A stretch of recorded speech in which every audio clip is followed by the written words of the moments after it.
तीसरा, नीफाई chapter 15 book of Mormon से। और अब ऐसा हुआ कि जब यीशु लोगों से बात कर चुके तो उन्होंने भीड़ की तरफ देखा और उनसे कहा, देखो, तुमने वो बातें सुन ली हैं जो मैंने अपने पिता के पास जाने से पहले सिखाई थीं। इसलिए जो कोई मेरी इन बातों को याद रखेगा और उन पर चलेगा, उसे मैं अंतिम दिन उठाऊंगा। और ऐसा हुआ कि जब यीशु ने ये बातें कहीं तो उन्होंने देखा कि उनमें से कुछ लोग मूसा के कानून के बारे में हैरान और परेशान थे। उन्हें समझ नहीं आया कि जब उन्होंने कहा कि पुरानी बातें बीत गई हैं और सब कुछ नया हो गया है, तो उनका क्या मतलब था।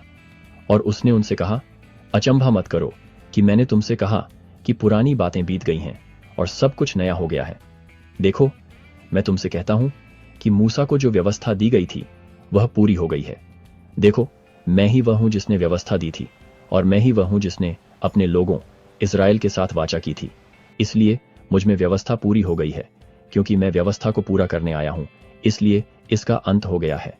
देखो, मैं नबियों को नष्ट नहीं करता, क्योंकि जितने मुझ में पूरे नहीं हुए हैं, सच में मैं तुमसे कहता हूं कि सब पूरे होंगे। क्योंकि देखो, जो वाचा मैंने अपने लोगों के साथ की है वह पूरी तरह से पूरी नहीं हुई है, लेकिन जो व्यवस्था मूसा को दी गई थी उसका अंत मुझ में है। देखो, मैं व्यवस्था और प्रकाश हूं। मेरी ओर देखो और अंत तक धीरज रखो और तुम जीवित रहोगे, क्योंकि जो अंत तक धीरज रखेगा उसे मैं अनंत जीवन दूंगा। और अब ऐसा हुआ कि जब यीशु ने ये बातें कहीं तो उन्होंने उन 12 लोगों से कहा जिन्हें उन्होंने चुना था, तुम मेरे चेले हो और तुम इन लोगों के लिए एक प्रकाश हो जो यूसुफ के घराने के बचे हुए हैं। और सच में मैं तुमसे कहता हूं कि तुम वे हो जिनके बारे में मैंने कहा था, मेरी और भी भेड़ें हैं जो इस बाड़े की नहीं हैं, उन्हें भी मुझे लाना है और वे मेरी आवाज सुनेंगे।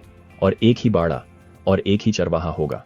और वे मुझे समझ नहीं पाए, क्योंकि उन्होंने सोचा कि यह अन्य जातियां थीं, क्योंकि वे यह नहीं समझ पाए कि अन्य जातियों को उनके प्रचार के माध्यम से परिवर्तित किया जाना चाहिए।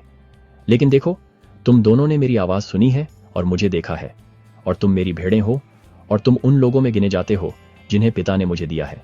और सच में मैं तुमसे फिर कहता हूं कि पिता ने अन्य गोत्रों को उनसे अलग कर दिया है, और उनके अधर्म के कारण है कि वे उनके बारे में नहीं जानते। और एक ही बाड़ा और एक ही चरवाहा होगा, और मैं ही हूं जो उन्हें इकट्ठा करूंगा। और तुम मेरे चेलों, जाओ और खोई हुई भेड़ों को इकट्ठा करने का प्रचार करो। और सच में मैं तुमसे कहता हूं कि तुम धन्य हो, क्योंकि तुमने मुझे देखा है और तुम मेरी भेड़ें हो। इसलिए मैं तुम्हें विश्वास योग्य बनने